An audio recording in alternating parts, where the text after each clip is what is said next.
Hi guys, James at Rampant Lion Reviews again for you today with another beer review. For this one, we have a little bit of a special review. This is going to be review number 3666, so the number of the beast plus 3000. And as you know, if you've watched the channel for any length of time, I'm a huge metalhead, so when there's 666 in the name of a review, we do have to find a very satanic beer because, you know, hail Satan, long live heavy metal, all that jazz.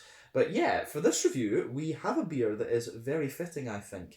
So we're going to return to Mexico for the first time in what feels like a very long time. We're returning to a brewery that has featured on the channel once or twice before, if memory serves me correctly. Definitely once. But the last beer I had from these guys was very, very nice. These guys are a very well respected Mexican brewery, and the beer we're looking at in particular today is a really interesting one. It's a style that I very much enjoy, but one that you really don't come across all that often these days anymore. And it's also got a little bit of a twist to it that I've never had within this style category before either.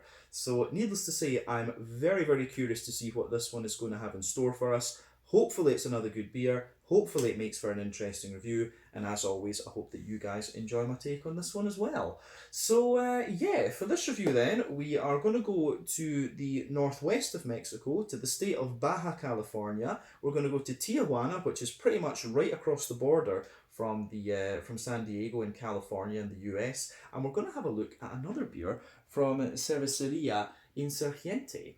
So this particular beer is called Satan's Red. It comes in at 11.5% ABV, and this one is an Imperial Red Ale. And we should also point out, this is the rum barrel aged edition. This has been aged in Jamaican rum barrels, which I actually didn't notice until I started filming a little minute ago, and I felt like a bit of an idiot. But yeah, this should be pretty nice. So this is the first time I've had a barrel aged Imperial Red, so I have to say I'm very, very curious to see how this one is going to turn out. But yeah, very fitting for review number 3666. Hail Satan. So yeah, let's crack on with this one then and see what we have in store. So, as always with my reviews then, I'll tell you a little bit about the brewery before we taste the beer. If you want to get straight to the tasting though, just fast forward. All the usual links are in the video description below. That's the brewery website, the link to my other reviews that I've done before from Cerveceria Insurgente, and we will hopefully add more to that list in the near future. But there's all the usual social media down there. If you want to see more reviews, do please consider subscribing to the channel. The support you give is massively appreciated. And remember, you can go into the channel homepage and search for beer based on the geography tagging system. Just go up to the search bar, put your hometown, state, county, province, prefecture in there, whatever you like, and if I've reviewed beers from your local area, they should pop up. Failing that, you can check out the playlist of beers from different countries. There is one there for the Mexican beers. I would love to add to this, so if you're watching from Mexico, do comment below and let me know some other beers and breweries I should look at and where I can maybe get a hold of some of those. Maybe there's a good Mexican web shop or something like this. But yeah, let's crack on then, and we'll chat a little bit about Cerveceria Insurgente. So, on to the brewery notes. So, as I've mentioned to you already, Cerveceria Insurgente are based in Tijuana, in Mexico, in the very northwestern part of the country, and the company was founded by the brothers Ivan and David Morales. So they first started brewing beer together on the balcony of their mother's apartment as a bit of a hobby. But they had lived in San Diego for a number of years, where they had learnt about craft beer and visited various breweries in the area. And they decided that they wanted to just kind of do this themselves, which of course they started doing.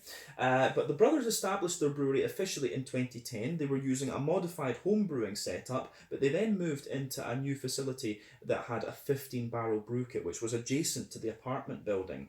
Interestingly though, in 2019 they were shut down by the incoming governor Jaime Bonilla, but his brother reportedly lived very close by to the brewery and disliked the noise, of course, so his brother just decided they were going to shut the brewery down.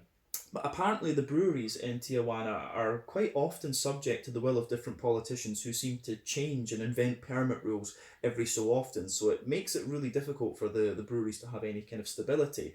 But when this happened to Insurgente though, they survived by using space at other people's breweries and still exporting their beer and distributing it across Mexico. But today, these guys are one of Baja California's most decorated breweries, and they've got a couple of tap rooms. They've got one in Central, one in Cacho, and then they've got another one at the brewery itself.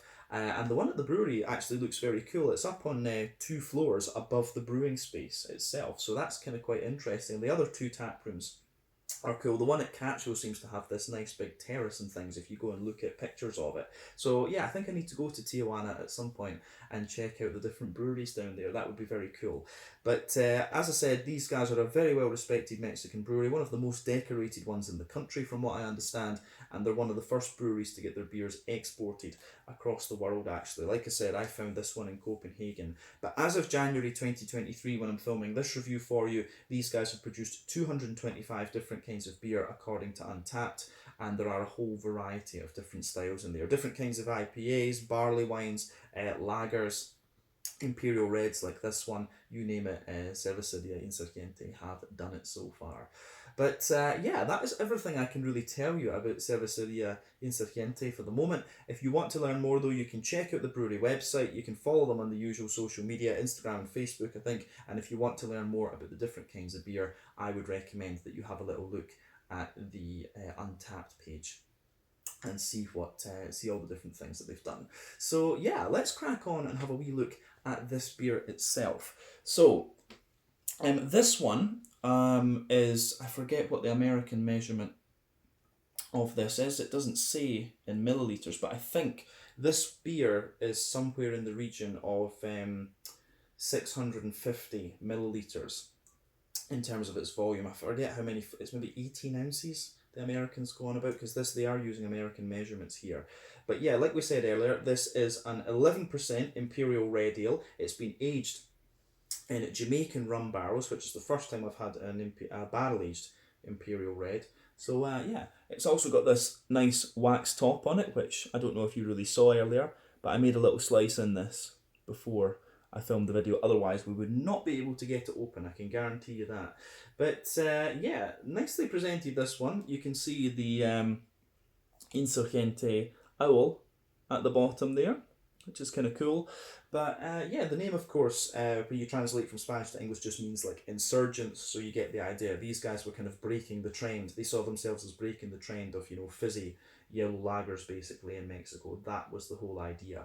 But yeah, let's get this guy out and we'll get on with the tasting then. If I do struggle to get it open, we'll just pause the recording and then I'll go away and open the thing. So let's just see. I think this might actually be a bit of a pain, so we might need to do that. Yeah, this is going to be a pain. We'll just pause the recording a wee bit and we'll get some more wax off this and get it open. Catch you in a second. Alright, so cut a little bit of the wax away. That should hopefully do the trick. We'll see. Knowing my luck, it probably won't though. Aha, no, there we go. There we are. Nice. There you can see, look how thick that wax was. There we are. Anyway, so not really much smoke on the way when we open this one up, but let's get it out into the glass and see what we have. This is going to be pretty awesome, I have to say. Oh, yeah.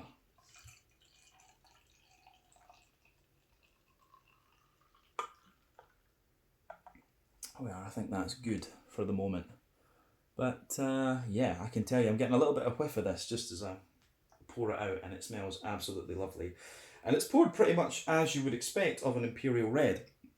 So before the head disappears, because this is a higher alcohol beer, we can see that it's poured with about a 1/3 finger of a frothy, I would say kind of fawn coloured head, and you can see that there are a mix of different sized bubbles in there. So you can see a few medium ones in there and a few smaller ones kind of sitting on top of that, but it does look very, very nice, I have to say. In terms of the colour, if we shine the light through this one, it's got a really nice kind of dark, I would say chestnutty type colour. It's almost the same colour as the actual, the glass of the bottle there.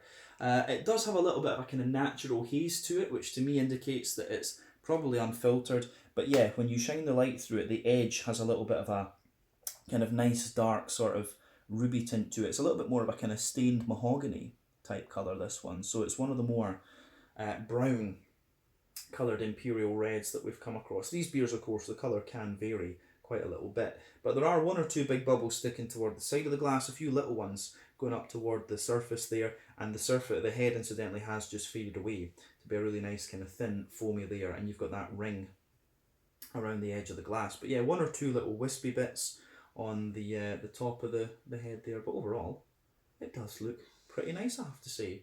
So yeah, I think there's not much more we need to say about the appearance of this one, but you can see beautiful colour and definitely within the realms of what you would expect from an Imperial radio. So let's go on to the aroma then and see what this one is going to have in store for us.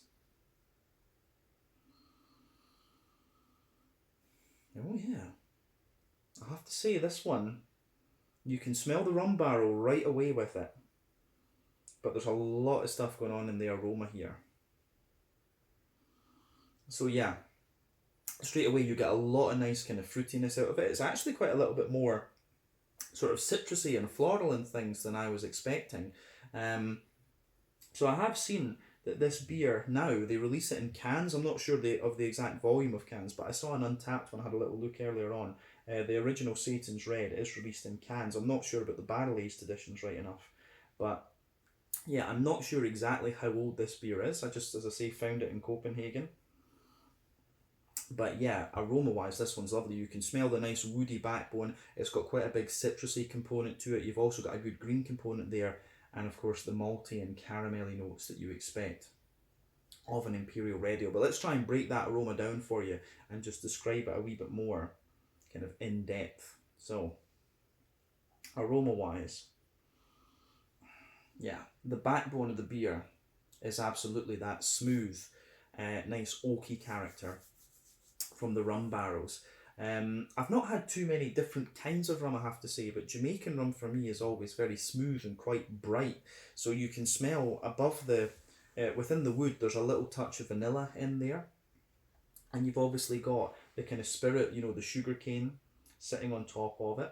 But the rum for me is very bright and quite aromatic. And at the same time, you've got a lovely smooth sweetness to the spirit part of this beer. So that is definitely quite interesting with this one. I'm wondering if this is the very, if this is one of the few. I would love to know how many rum barrel aged Imperial Reds there are out there. But yeah, it's really interesting for sure. But the woody backbone of this one, the vanilla, and the kind of rum sugars and things are really, really nice, I would say. But yeah, on top of the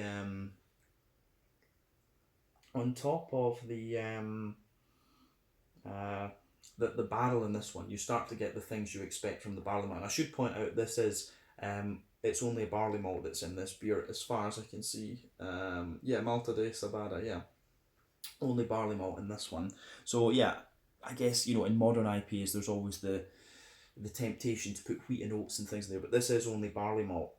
So you can definitely smell there's a lovely little bit of like a fresh kind of like wholemeal brown bread crust in there. You can smell that, and above that you're getting some lovely fluffy brown bread, probably American two-row malts just by the way it smells. It's got a little bit of that kind of brown sugary and biscuity character to it. So yeah, in the middle of the nose, absolutely some lovely sweet caramel in there. There's a little bit of a McVitie's digestive biscuit sort of thing. I don't know how good a descriptor that is for Mexicans that would be watching this video, but yeah, it certainly has a good little bit of, for me anyway, this beer certainly has a good little bit of like biscuit, caramel, and then lovely kind of brown bready notes. You always expect that from an Imperial Red. There is a little touch of nutty character to this one as well for me.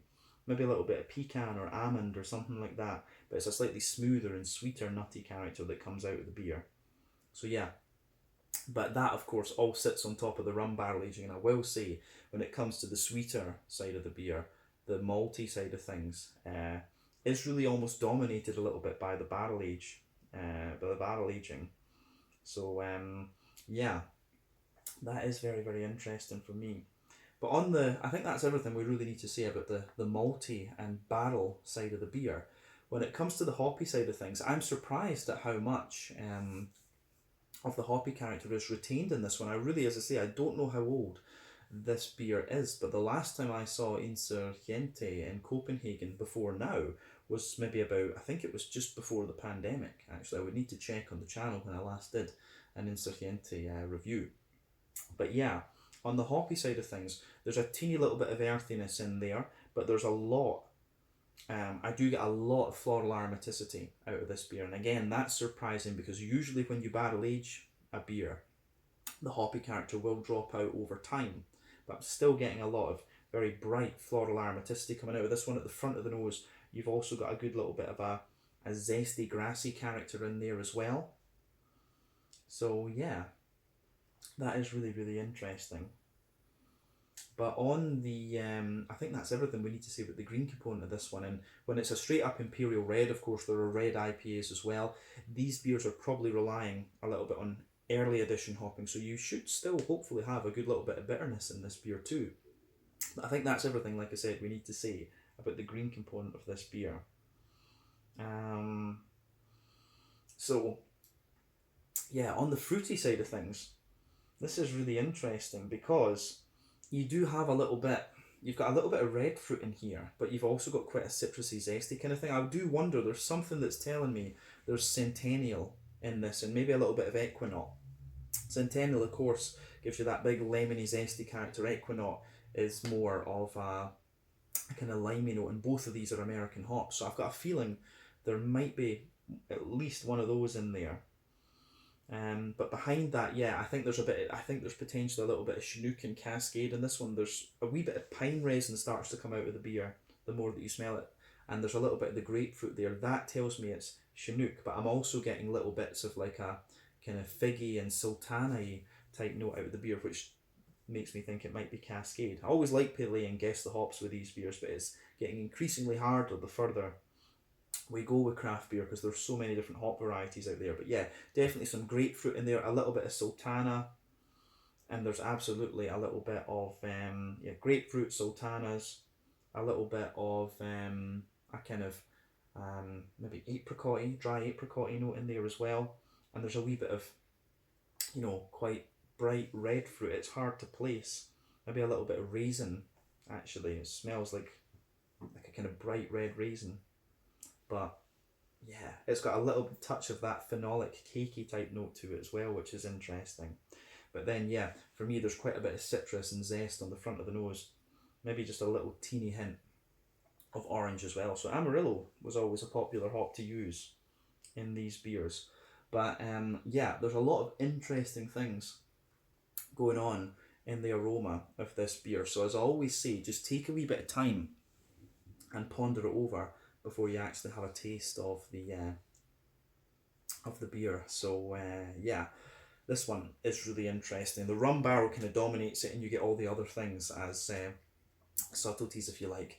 But I think we should taste this one then and see what it's all about. So yeah, this is, like I said, review number 3666. Hail Satan, number of the beast, plus 3000. This one is the Satan's Red, 11% ABV, rum barrel aged edition, an Imperial Red Ale from Cerveceria Insurgente in Tijuana, Mexico. Sláinte, skål, cheers, salud.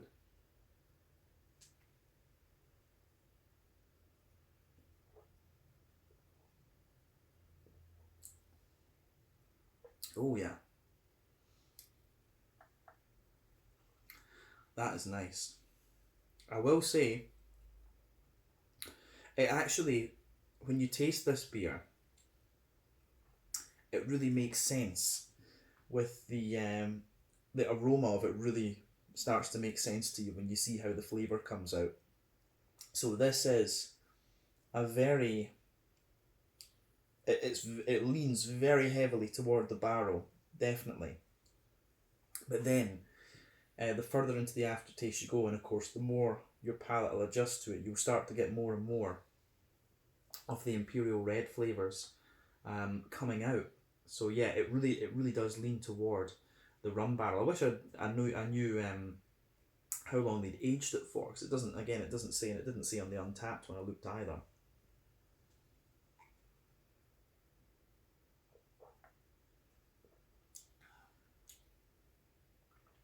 But yeah, this beer is just a big, smooth, oily malty thing. Yeah, this is pretty damn nice, I have to say. So thumbs up to Cerveceria Insurgente for this one. So yeah, I think it's pretty nice. So yeah, I like this. Hell yeah. So on the I think we need to try we need to see if we can get the original one of this as well and just see what the difference is, like see how malty and sweet the original one is, because yeah, this is quite barrel heavy. But on the with this thing, like I say, you get the barrel right away, that lingers there into the aftertaste. You do start to get some of the sweetness and some of the hoppiness coming out of the beer later on, and you've also got a little bit of the kind of fruity character too.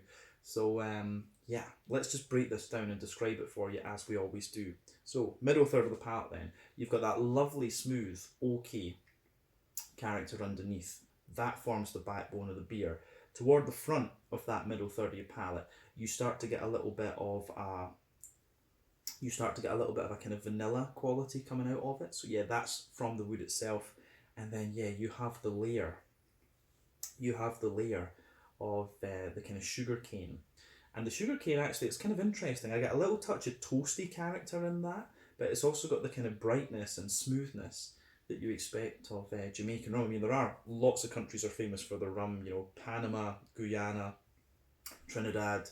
Lots of places do different rums. So yeah, I think this is quite nice. But yeah, it's interesting to see. It's probably been aged in the barrel for a couple of years since that's probably why it makes sense. So my friend is telling me it's 2 years that it's been barrel aged. So so this has been aged in the barrel for 2 years, and that makes sense that it's quite barrel heavy actually. So yeah, there we go, 2 years barrel aged. But yeah, in terms of the rum side of things, it's a little bit sweet. Like we said, it's got a little bit of toastiness to it, and it's quite bright and smooth. So typical Jamaican rum, I would say. But above that kind of barrel layer, you start to get the actual points of the beer itself. So yeah.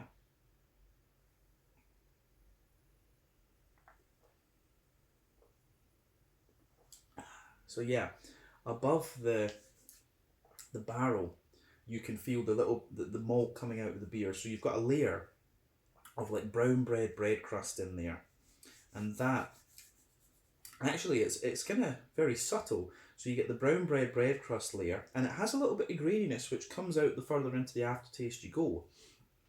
And within the bready within the bread crust layer, you get a little touch of wood coming out of it. Then you've got a lovely little bit of fluffy brown wholemeal type bread coming out of this one. It's definitely not strong and sweet enough to be rye bread, but it's one of the sweeter brown wholemeal breads that I've come across before. Like I say, within the bread, toward the front of the palate, you've got a little touch of nuttiness in there. So yeah, lovely little touch of nuttiness, and then above all of that, you've got the sweet kind of brown sugary qualities coming out of it as well. Yeah.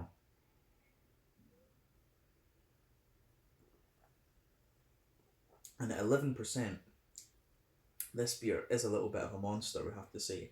So in the dead, above the kind of bready layer, you've got a few layers of brown sugar going on. So you've got a little circle there in the middle of your palate. So a very slightly toasty brown sugary layer. You've got you've got that lovely kind of toasty brown sugary layer, and then above that you've got a sweet caramelly note. So in the dead centre of your palate, you can feel there's a little bit of that more kind of treacly molasses character there, and of course this is covering the alcohol. And as you move out from that, you get a slightly more bright caramelly note. Then you start to get a little bit of butterscotch, butter candy, and then underneath you've got the more toasty brown sugary characters that I was talking about as well. So yeah, the way that this beer goes together in that sense, I think is really quite nice.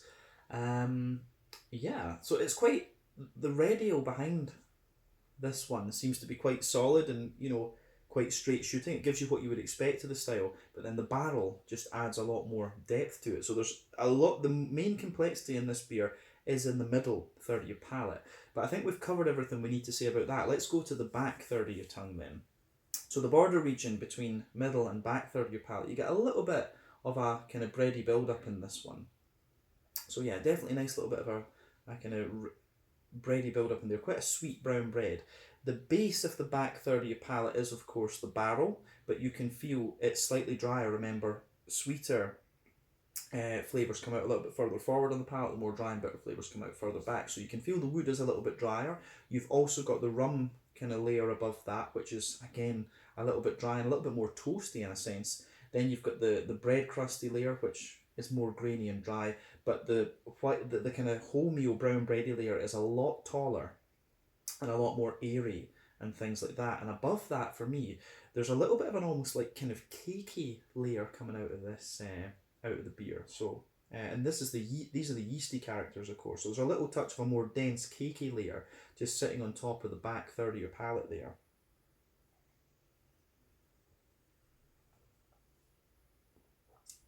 So yeah, it's like you can feel that more dense, almost cakey layer, and it's like a kind of brandy or rum booze soaked, like fruit loaf or something like that. And above all of that, you get the more airy, yeasty esters coming out of the beer. You have this very airy, light farmhouse brown bready sort of thing. There's a bit of honeycomb and stuff up there as well. I always get honeycomb out of these beers on the back third of the palate, but definitely back third of the palate you can feel the flavour is taller. Then as you come further forward into the middle third of the palate, things just kind of squash together that little bit more and the flavours kind of condense. So yeah, that's quite interesting too. But on the hoppy side of things then, so we'll move on to that. Like I say, this beer still has quite a surprising amount of hoppy character to it for being aged 2 years. And you know, as I say, I don't know how old this bottle is exactly. So yeah, in terms of the hoppy side of things, back corners of the palate, you do get a nice little bit of earthiness in there. But as you come further forward, there's a little bit of pine resin sitting underneath there, which makes me think Chinook. As I said earlier, American hop, about 14% alpha acid, always gives you that big pine resin and a bit of grapefruit. So yeah, you can feel there's a little bit of a pine resin residue in there. But as you reach the front corners of the palate, it's definitely got a little bit more kind of floral aromaticity to it, and just there's a little touch of spice to it as well. Just quite interesting. But around the front curve of the palate, you've got some brighter grassiness in there, and it's a little bit more sort of, it does have a little bit more of that kind of zesty character to it as well, which is interesting. So yeah, quite an old school, like West Coast early edition hopping green component there. So yeah, that is quite nice. But let's focus on the fruity side of the beer and see how that goes. So the border region between front third and middle third of your palate, again, you get a little bit of a bready build up in there. So you feel that, yeah, a little touch of bready build up. I would say it's kind of more like a brown bread, but you do have a little bit of that cakey note that I was talking about earlier, the kind of brandy soaked cakey note, and there's a little touch of kind of phenol flavour in there as well. But the base of the back of that front third of your palate, you've got a lovely smooth woody character in there again. You get a bit more vanilla out of the wood as well because you're further forward. You've got the rum layer, and then you've got that nice oily bubble where the juicy fruity esters just roll their way out of the beer. So let's focus on that to round off the tasting.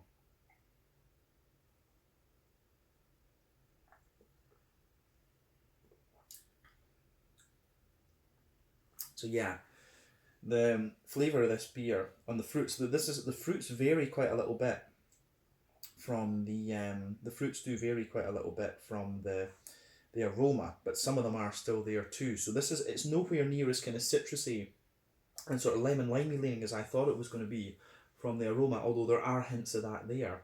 But at the back of that front third of your palate, when you take the beer in, there is a little touch of the raisiny sharpness, but very quickly it becomes more kind of datey, and you definitely have the sultana in there.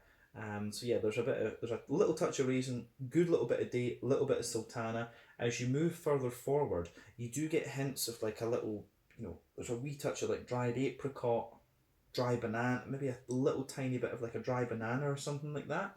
And yeah, I think, yeah, definitely Chinook and a little bit of Cascade in this one. That's definitely sticking in mind. But as you move into the front half of that front third of your palate, you do get a little bit of an orangey, there is a little bit of an orangey character there, and as you reach the front tip of your tongue, there is a little bit of a limey note. There's something in my head wants to say, there's a bit of Centennial, there's a bit of Chinook and Cascade in there. It could be a wee bit of Mosaic. I don't think it's Amarillo, because Amarillo would be a lot more oily and zesty, so you would get a wee bit more orangey character out of this one. But the hops in this one are something very familiar. They seem a little bit more old school than something more modern. I would be very curious to know what the hops in this one are. But yeah, whatever it is, it works out really, really nicely. But like I say, in terms of the overall vibe that this beer gives, you can tell there's a really nice, well done Imperial Red behind there. The barrel is quite dominant though, that is the thing. So yeah, that's something to be aware of in this with this particular beer. The barrel is quite dominant, but it works. It does work. As I say, you get the Imperial Red side of things further into the flavour than you would with the regular beer, I'm sure. But yeah, I think we can round off then with a wee look at the mouthfeel. So for me, this is definitely, it's kind of top end of mid-bodied, bottom end of full-bodied.